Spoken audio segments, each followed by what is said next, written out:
की दुनिया में अक्सर एफडी और एसआईपी के बीच कंफ्यूजन होता है ना? तो चलिए आज एक कहानी के जरिए इस कंफ्यूजन को हमेशा के लिए दूर करते हैं। तो कहानी का सवाल बहुत सीधा है। सोचिए, एक इन्वेस्टर है जिसके पास हर महीने 10,000 रुपए हैं। अब सवाल ये उठता है कि इन पैसों को एफडी में डाला जाए या एसआईपी में, कौन सा ऑप्शन ज्यादा दौलत बनाकर देगा? चलिए इस कहानी में पता लगाते हैं।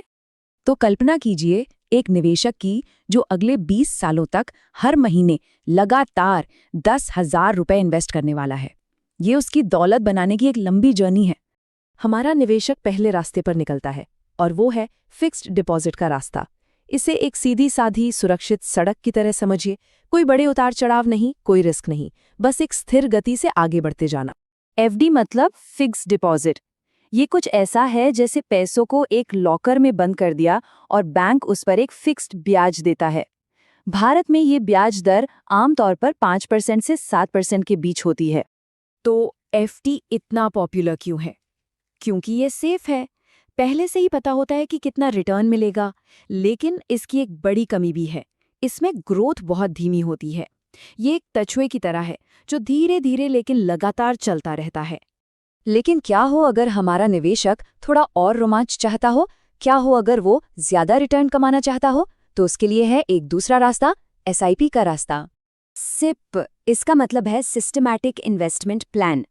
इसमें हर महीने एक छोटी सी रकम म्यूचुअल फंड में लगाई जाती है और ये म्यूचुअल फंड आपके पैसों को देश की बड़ी बड़ी कंपनियों में इन्वेस्ट करते हैं। तो जब ये कंपनियां तरक्की करती हैं तो आपके इन्वेस्ट किए हुए पैसे भी बढ़ते हैं। एसआईपी की सबसे बड़ी खासियत है इसका रिटर्न। अगर हम पास्ट को देखें तो इसने 10 से 12% तक का रिटर्न दिया है। लेकिन हाँ, ये एक रोलर कोस्टर की तरह है। कभी बाजार ऊपर जाता है तो कभी नीचे। इसलिए ये उन लोगों के लिए है जो लंबे समय तक टिके रह सकते हैं। और अब कहानी के उस मोड़ पर आते हैं जिसका हम सबको इंतजार था। 20 साल बीत चुके हैं। आइए देखते हैं कि हमारे निवेशक दोनों रास्तों पर अपनी मंजिल तक कैसे पहुंचे। अच्छा, इससे पहले कि हम फाइनल नंबर्स देखें, एक बात याद रखना जरूरी है। निवेशक ने दोनों ही मामलों में कुल 24 लाख रुपए का निवेश किया है। ये हमारी बेसलाइन है। और ये रहे नतीजे। 20 साल बाद एफडी से हमारे निवेशक को मिले 46 लाख रुपए, लेकिन एसआईपी से उसे मिले पूरे 1 करोड़ रुपए। जी हाँ, बिल्कुल सही सुना, 2 गुनी से भी ज्यादा दौलत। ये कोई जादू नहीं है, ये है पावर ऑफ कंपाउंडिंग।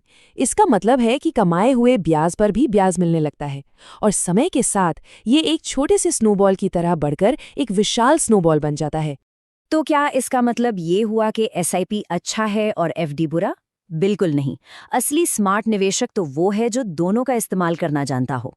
एक स्मार्ट निवेशक एफडी का इस्तेमाल इमरजेंसी फंड या शॉर्ट टर्म लक्ष्यों के लिए करता है और एसआईपी का इस्तेमाल रिटायरमेंट या लॉन्ग टर्म में वेल्थ बनाने के लिए।